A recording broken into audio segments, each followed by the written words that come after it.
सहनाववतु सहनौ भुनक्तु सह वीर्यं करवावहै तेजस्विनावधीतमस्तु मा विद्विषावहै। ॐ शांति शांति शांति। ओम श्री परमात्मने नमः। न्याय दर्शन के चौथे अध्याय के प्रथम आह्निक का अंतिम प्रकरण अपवर्ग परीक्षा प्रकरण पर हम विचार कर रहे थे, जिसमें प्रारंभ में ही प्रकरण के पूर्व पक्ष ने एक आक्षेप लगाया था सूत्र के माध्यम से, ऋण क्लेश प्रवृत्त्यनुबंधाद अपवर्गा भाव। ऋण, क्लेश और प्रवृत्ति, इनका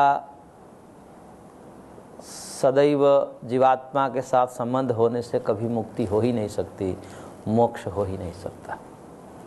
तो क्लेश को लेकर के बात चल रही थी कि पहले प्रवृत्ति को कहा कि ये जो प्रवृत्तियां हैं वो प्रवृत्ति पुण्य पाप रूपी प्रवृत्ति है, वह जन्मांतर के प्राप्ति में हेतु है, कारण बनती हैं, क्योंकि ऐसा सुना जाता है कि जो जैसा करेगा वो ऐसा फल पाएगा।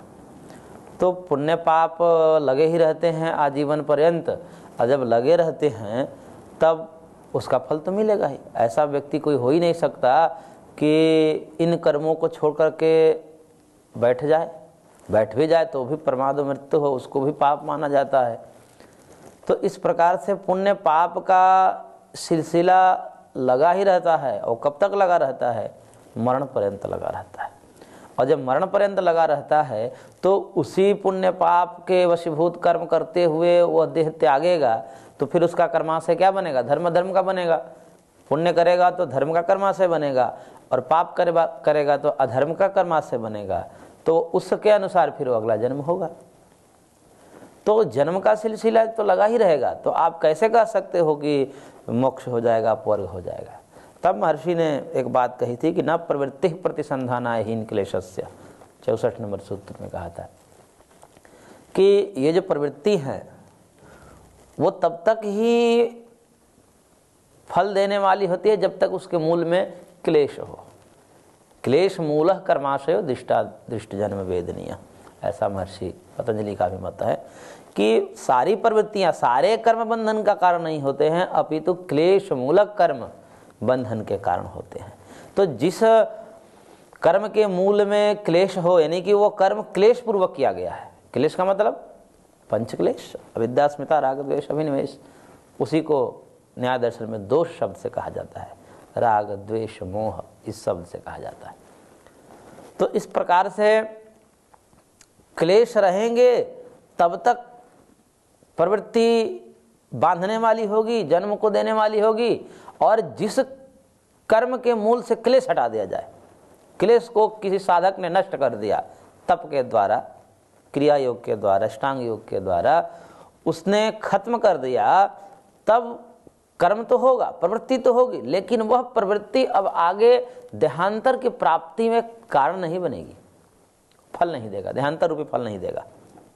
वहीं से उसका दग्ध बीज हो जाता है क्लेश, और सारे कर्म नष्ट हो जाते हैं। क्षीयन्ते चास्य कर्माणि तस्मिन् दृष्टे परावरे, ऐसा उपनिषद का भी उद्घोष है। तो इस प्रकार से जो क्लेश के नष्ट होने की बात कही गई है, उसी पर एक आक्षेप उठाया था पूर्व पक्ष ने कि ये जो आप क्लेश को नष्ट होने की बात कह रहे हो कि जिस प्रवृत्ति के मूल में क्लेश होता है वह प्रवृत्ति बांधने वाली होती है, और क्लेश के नष्ट हो जाने पर प्रवृत्ति बांधने वाली नहीं होती है, यानी कि वो जन्म का कारण नहीं बनती। यह जो आपने बात कही प्रवृत्ति के मूल क्लेश को नष्ट होने की, कि जब क्लेश हट जाएगा यानी कि नष्ट हो जाएगा, तब प्रवृत्ति तो होगी, परंतु वह प्रवृत्ति आगे जन्म देने वाली नहीं होगी, ऐसा जो आपने कहा ये ठीक नहीं कहा। क्यों नहीं कहा? तो उसके लिए एक सूत्र दिया आगे, सूत्र संख्या 65 में पूर्व पक्ष का सूत्र है। उसने कहा कि न क्लेश संतते है स्वाभाविकत्वात्, कि जो क्लेश की संतति है, ये जो क्लेश के संतान है, क्लेश के सब संतति क्या है? अविद्या आदि, अविद्या, अस्मिता, राग, द्वेष, अभिनिवेश, ये सब क्लेश की संतति है, समुदाय है, परिवार है, और ये कभी नष्ट नहीं होते। नष्ट न होने के कारण इसको स्वाभाविक कहा। स्वाभाविक का मतलब है यहाँ पर कि नित्य, सदा रहने वाला। यह जो क्लेश है राग आदि, यह क्लेश जीवात्मा के साथ सदैव बने रहते हैं, ये कभी नष्ट ही नहीं हो सकते, यानी कि नित्य हैं। जिस प्रकार से आत्मा नित्य है, आत्मा का कभी नाश नहीं हो सकता, इसी प्रकार से ये जो क्लेश है ये भी नष्ट नहीं हो सकते, क्योंकि क्लेशों के विषय में शास्त्रकारों का भी ऐसा ही मत है। महर्षि सांख्यकार कपिल कहते हैं कि यह जो क्लेश हैं अनादि है, अनादि वासनाया बलवत्वात्, ऐसा कह के इन वासनाओं को, इन क्लेशों को अनादि कहा है। अनादि का मतलब पता न कब से हैं, इनकी कोई शुरुआत ही नहीं है, इनकी कोई आदि नहीं है, शुरुआत नहीं है, उत्पत्ति नहीं है, ऐसा कहकर संबोधित किया है। कर्म अकृष्टेरवा अनादितः, ये कर्म जो है अनादि है, ऐसा कहा है। और स्वयं महर्षि गौतम ने भी आत्मा के लक्षण सूत्र में ये बात बताया था, इच्छा द्वेष प्रयत्न सुख दुख ज्ञानानि आत्मनो लिंगम।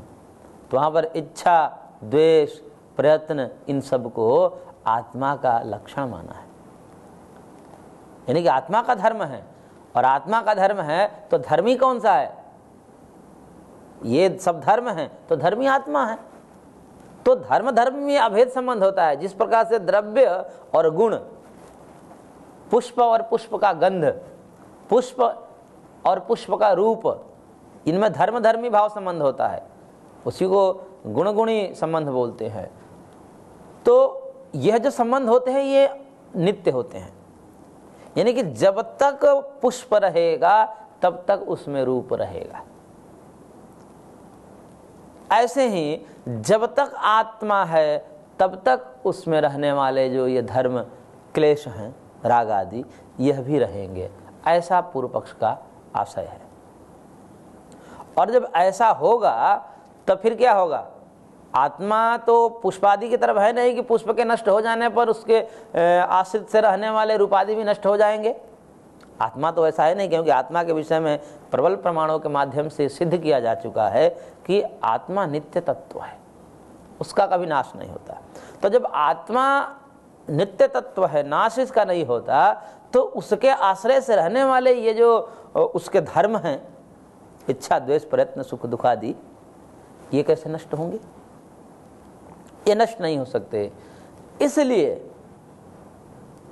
पूर्व पक्ष ने इन सब बातों को ध्यान में रखते हुए ये कहना चाहता है कि यह जो आत्मा के धर्म क्लेश हैं ये स्वाभाविक हैं, अनादि हैं, इसलिए इसको कभी नष्ट नहीं किया जा सकता, ये नित्य है। स्वाभाविकत्वाद का मतलब नित्य होने से, स्वाभाविक होने से, ये इसका उसके अपने धर्म हैं, ये आत्मा के अपने धर्म हैं। और शास्त्रकार भी अनादि तो मानते ही हैं। तो अनादि होने से जिस चीज की उत्पत्ति नहीं है उस चीज की नाश भी नहीं होगी, क्योंकि जो वस्तु उत्पन्न होती है वही नष्ट होती है, जो उत्पन्न नहीं होती है वो नष्ट भी नहीं होगी। तो इस प्रकार से यहाँ पर पूर्व पक्ष ने एक अपना मत रखा क्लेश के विषय में, कि जो महर्षि ने पूर्व में कहा कि क्लेश नष्ट हो जाता है, तो क्लेश से रहित जो प्रवृत्ति होती है वह जन्म का कारण नहीं बनती, वह मुक्ति दिलाने वाली होती है। तो उस विषय में कहा कि इस क्लेश को नष्ट ही नहीं किया जा सकता, ये नित्य है, स्वाभाविक है। तो यह पूर्व पक्ष का मत है। अब आगे महर्षि सूत्रकार इसका समाधान दे रहे हैं। मध्यम पक्ष को लेकर के यहाँ पर मध्यम पक्ष का तात्पर्य होता है कि इस विषय में कोई अन्य व्यक्ति इस प्रकार से समाधान दिया करते हैं, उस मत को भी बीच में ला करके उसको रखते हैं कि ये जो आप प्रश्न कर रहे हो, क्या प्रश्न कर रहे हो कि आप कह रहे हो कि जो चीज़ें अनादि होती हैं वह अनंत होती है, जिसका आदि नहीं है, जिसकी उत्पत्ति नहीं है, उसका नाश भी नहीं है, इसलिए उसको कहते हैं कि अनादि और अनंत, यानी कि जिसकी आदि नहीं है उसका अंत भी नहीं है, इसलिए जो अनादि है वह अनंत है। ये जो आपने कहा, तो कह रहे कि इस विषय में आपको मालूम होना चाहिए कि इस विषय में जो आपने प्रश्न किया, इस प्रश्न के जवाब में कुछ एक लोग जो समाधान देते हैं, उन समाधान को महर्षि ने यहाँ पर प्रस्तुत किया। वास्तविक समाधान नहीं दिया, अपितु जिस प्रश्न को उसने रखा उस प्रश्न के विषय में कुछ जवाब दिए जाते हैं, उस जवाब को रखा महर्षि ने। अंत में अपना जवाब देंगे, अभी ये मध्यस्थ को रखा है और उसके लिए सूत्र दिया, सूत्र संख्या 66 कि प्राग उत्पत्ते है अभाव नित्यत्वत् स्वाभाविक अनित्यत्वम,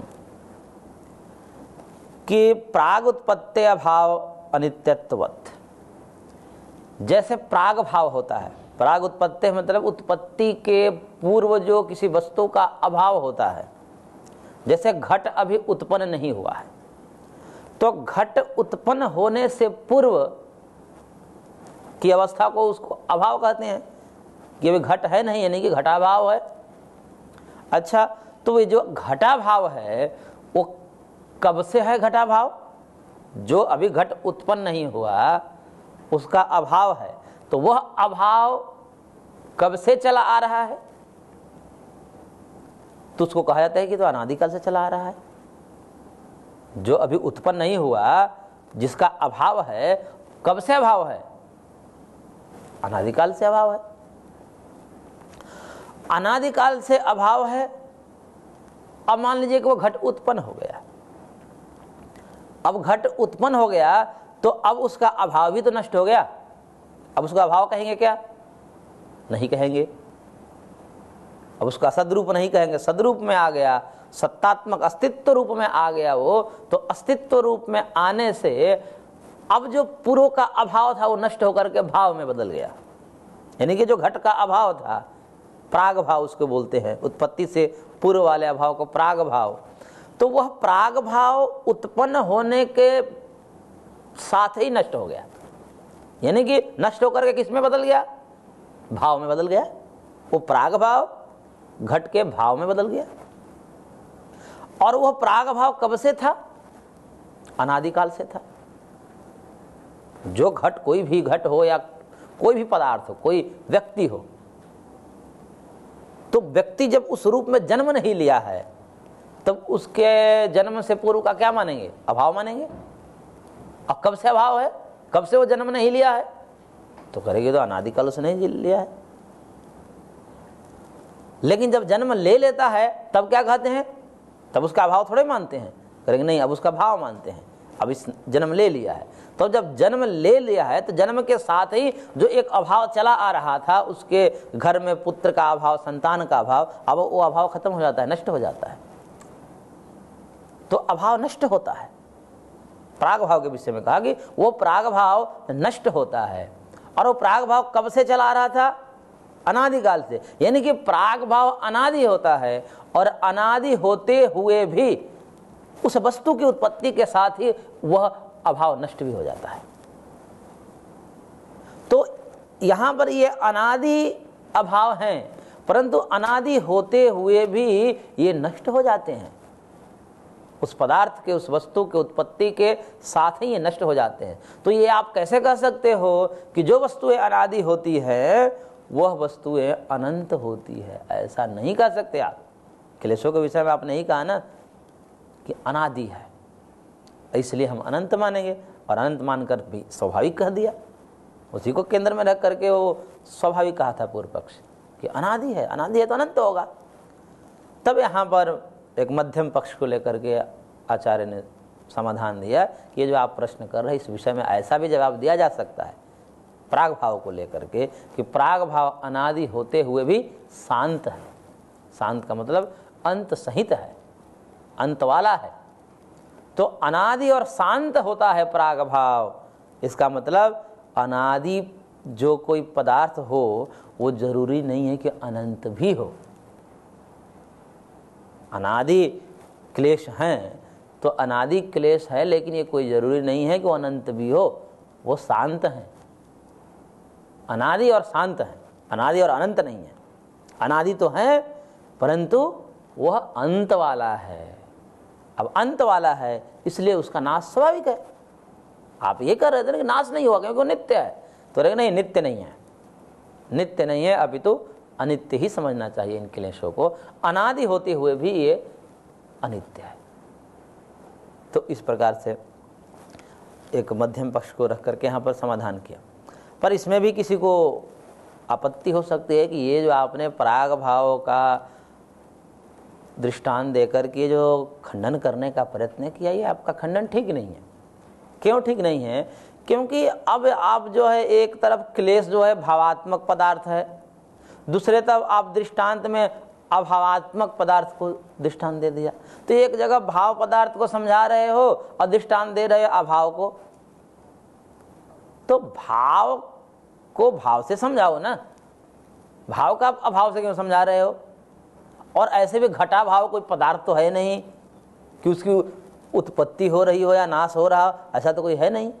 भाई कोई पदार्थ हो, सत्ता रूप में हो, सदरूप हो, अस्तित्व वाला हो, तो उसको नाश माना जाए, उसको अनादि स्वरूप उसका स्वीकार किया जाए। अब यहाँ पर पराग भाव जो कह रहे हो, घट को उत्पन्न होने से पूर्व, वो घट को उत्पन्न होने से पूर्व क्या है? तो अगर उत्पन्न होने से पूर्व घट का अभाव है, तो अभाव क्या भाव है? अभाव कोई अस्तित्वमान पदार्थ है क्या कि हम उसके विषय में उत्पत्ति और नाश देखेंगे? नहीं देख सकते। इसलिए आप इस प्रकार के समाधान को प्रस्तुत नहीं कर सकते, क्योंकि क्लेश क्या है? क्लेश तो कोई अभाव तो है नहीं, क्लेश सत्तात्मक पदार्थ है, अनुभव में आने वाला, राग द्वेष आदि एक अनुभव में आने वाला, ये अस्तित्ववान पदार्थ है, अभाववान नहीं है। और आप दृष्टांत दे रहे हो अभाव को, तो ये आप सही नहीं कर रहे हो। दृष्टांत और साध्य इन दोनों में समानता नहीं हो रही है, जबकि समानता होनी चाहिए। दृष्टांत और साध्य में समानता होनी चाहिए, यहाँ पर विषमता है। तो महर्षि ने कहा कि ठीक है, इस विषय में फिर दूसरा एक मध्यम पक्ष आता है। उस पक्ष को भगवान सूत्रकार रखते हैं और कहते हैं कि सूत्र संख्या 67 में अणुश्यामता नित्यत्वद्वा करेंगे, अथवा दूसरा मध्यम पक्ष ये जवाब देता है कि आपको अभाव वाला नहीं समझ में आ रहा है तो मत आए, मैं दूसरा देता हूं। अणुश्यामता नित्यत्वद्वा, अणु की जो श्यामता रूप है, अणु का मतलब पृथ्वी का परमाणु, पृथ्वी का जो परमाणु है उसको नित्य माना जाता है। पृथ्वी, जल, तेज, वायु, ये जो द्रव्य हैं ये अपने कारण रूप यानी कि परमाणु रूप में नित्य माने जाते हैं। और परमाणु रूप में नित्य माने जाने से एक सामान्य व्यवस्था है कि नित्य के गुण नित्य और अनित्य के गुण अनित्य होते हैं, एक सामान्य नियम बनाई जाती है इस प्रकार से। तो ये जो अणु है, परमाणु है, पृथ्वी के परमाणु, यहाँ पर अणु श्यामता का तात्पर्य है पृथ्वी के परमाणु का जो श्याम रूप है। अब ये अनुमान लगाया गया परमाणु में श्याम रूप कैसे है, तो ये अनुमान से सिद्ध होता है। सीधा सीधा परमाणु चूंकि दिखता नहीं है, इसलिए ना दिखने के कारण उसमें कोई रूप श्याम सिद्ध नहीं कर सकता, तो ये अनुमान से सिद्ध किया है। अनुमान के द्वारा ये कथन है कि जैसे कच्चे घड़े का जो रूप होता है वो श्याम रूप माना जाता है, तो उस कच्चे घड़े का रूप श्याम है और वह घड़ा किससे बना है? परमाणु से बना है। किसके परमाणु से? मिट्टी के परमाणु से बना है। तो यह व्यवस्था है कि कारण के गुण पूर्वक ही कार्य में गुण देखा जाता है। कारण गुण पूर्वको कार्य गुण दृष्ट, यह सूत्र है वैशेषिक दर्शन का। तो अब ये जो कार्य में गुण देखा जा रहा है, घट में श्याम रूप देखा जा रहा है, तो इस श्याम रूप का कारण कौन सा रूप होगा? तो कहते हैं कि कारण का रूप होगा। जैसे ये वस्त्र का जो रूप है, तो ये वस्त्र के रूप का कारण क्या होगा? तंतु का रूप होगा, क्योंकि तंतु जैसा होगा, धागा जैसा होगा, वस्त्र भी वैसा बनेगा। वस्त्र में भी वही गुण आएगा जो धागे में गुण होगा। धागा यदि श्वेत है तो उससे उत्पन्न हुआ जो पट है, वस्त्र है, वो भी श्वेत होगा। यदि धागा लाल है तो उससे उत्पन्न होने वाला जो वस्त्र है वो भी लाल ही होगा। तो यानी कि वस्त्र में जो रूपादि गुण हैं उसका कारण क्या होगा? उसके कारण तंतु आदि में रूप आदि वो कारण होगा। ऐसे ही अब चूंकि यहाँ तो तंतु दिख रहा है, वस्त्र दिख रहा है, तो इसलिए हमें यहाँ पर समझ लेते हैं। तो यही व्याप्ति बना लेते हैं हम कि जहाँ भी कार्य में गुण आता है वो कारण के अनुसार ही आता है, और जब कारण के अनुसार आएगा तो वो नियम लगा देंगे घट में और परमाणु को समझने के लिए कि घट में कौन सा रूप है, श्याम रूप है, तो उस वो कहाँ से आया है, तो कहते कारण से आया होगा। कारण क्या है, तो कारण अंतिम कारण की चर्चा यहाँ पर है। अंतिम कारण को देखेंगे तो परमाणु होगा। मिट्टी भी अंतिम कारण नहीं है, क्योंकि मिट्टी भी अपने आप में एक अवयवी है। तो अंतिम कारण परमाणु पर जाएंगे और परमाणु से आया होगा, परमाणु कारण है। अब परमाणु कारण होगा, इसके मतलब कि परमाणु में भी श्यामता रूप होगा। वही श्यामता रूप जब इकट्ठा हुआ, परमाणुओं का संयोग हुआ, सम्मिलन हुआ, और उससे जो उत्पन्न घट हुआ उसमें भी प्रकट हो गया। तो इस प्रकार से परमाणु में भी कौन सा रूप मानना पड़ेगा, श्याम रूप, यह अनुमान से सिद्ध होता है। अच्छा, जब श्याम रूप मानेंगे उसमें, तो चूंकि परमाणु क्या है, नित्य है, तो नित्य परमाणु में रहने वाला जो गुण है वो क्या होना चाहिए, नित्य होना चाहिए। नित्य है, और परमाणु क्या है, परमाणु नित्य है, यानी कि अनादि है, उसकी उत्पत्ति नहीं होती है। परमाणु जो है उत्पत्ति और विनाश धर्म से रहित है, इसलिए नित्य माना जाता है। तो परमाणु नित्य है, वो ऐसा नित्य नहीं है कि अनादि है पर अनंत नहीं है, ऐसा नहीं है। परमाणु अनादि और अनंत है, उसका अंत नहीं होता, नाश नहीं होता और न ही उत्पन्न होता है, तो इसलिए नित्य माना जाता है। और जब नित्य माना जाता है तो उसके गुण श्याम रूप जो है वो भी क्या होगा, नित्य होगा। परंतु नित्य होते हुए भी क्या होता है, अग्नि के संयोग से नष्ट होता है कि नहीं होता है। अग्नि का जब संयोग कराते हैं, घड़े को पकाते हैं, तो घड़े को पकाने के बाद वो जो श्याम रूप था वो रक्त रूप में बदल गया, लाल रूप में बदल गया। लाल रूप में बदल गया का क्या तात्पर्य हुआ, वो पूर्व वाला नष्ट हो गया।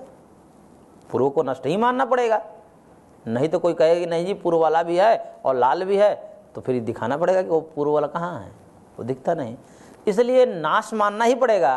तो वह जो स्वाभाविक धर्म होते हुए भी श्यामता जो रूप है परमाणु के, वो स्वाभाविक होते हुए भी, परमाणु के अपने धर्म होते हुए भी अग्नि के संयोग से बदल जाते हैं, नष्ट हो जाते हैं। बदलने के बाद, बदलने का मतलब नष्ट हो जाते हैं। तो जैसे अग्नि के संयोग से यह परमाणु के रूप नष्ट हो जाते हैं स्वाभाविक होने पर, नित्य होने पर भी, ऐसे ही आत्मा के धर्म जो क्लेश हैं यह भी क्यों न नष्ट हो जाएंगे, अर्थात नष्ट होगा ही। तो यह एक दूसरा समाधान है मध्यम पक्ष के द्वारा। इसमें भी कोई समस्या उठा सकता है कि नहीं जी यह आपका कथन ठीक नहीं है, क्योंकि आप किस प्रकार से परमाणु के रूप को नित्य सिद्ध कर सकते हो।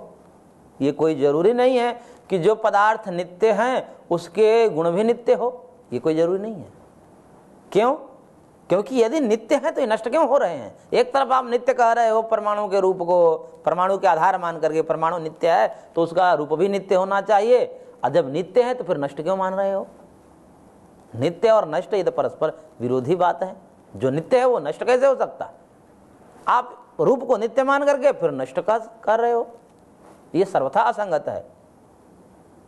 जब बदल रहे हैं, अग्नि के संयोग से उसका रूप बदल रहा है, यानी कि परमाणु पर्यंत तो बदल रहा है, परमाणु पर्यंत बदल करके तभी वो घट में वो लाल रूप आ रहा है, पूरा घट के परमाणु सहित पाक हो रहा है अग्नि में, तो परमाणु भी पक जाता है और पकने के पश्चात वो घट में रूप आता है। तो इसलिए जब बदल रहा है तो आप उसको कैसे कह सकते हो कि नित्य है। इसलिए किसी भी प्रमाण से परमाणु में जो स्वाभाविक रूप श्याम है उसको नित्य नहीं कह सकते, और जब नित्य कहते हैं तो उसको आप नाश नहीं कर सकते। परंतु नाश स्वाभाविक है, नाश देखा जाता है, प्रत्यक्ष से सिद्ध है, तो अनित्य ही मानना पड़ेगा कि परमाणु जो नित्य है उसमें रहने वाला श्याम रूप अनित्य है। जैसे आकाश नित्य है, परंतु उसमें रहने वाला जो गुण है शब्द वो अनित्य है। तो ये कोई जरूरी नहीं है कि जो पदार्थ नित्य हो उसमें रहने वाले गुण भी नित्य हो, ये कोई जरूरी नहीं है। तो इस प्रकार से इस मध्यम पक्ष का भी समाधान खंडन कर दिया जाएगा, खंडित हो जाता है। तब अंततः एकमात्र शेष बचता है समाधान महर्षि सूत्रकार का। वह समाधान हम आगे देखेंगे कि किस प्रकार से वास्तविक समाधान महर्षि प्रस्तुत करते हैं। आज की कक्षा को हम वहीं पर विराम देते हैं, शेष अगले अंक में।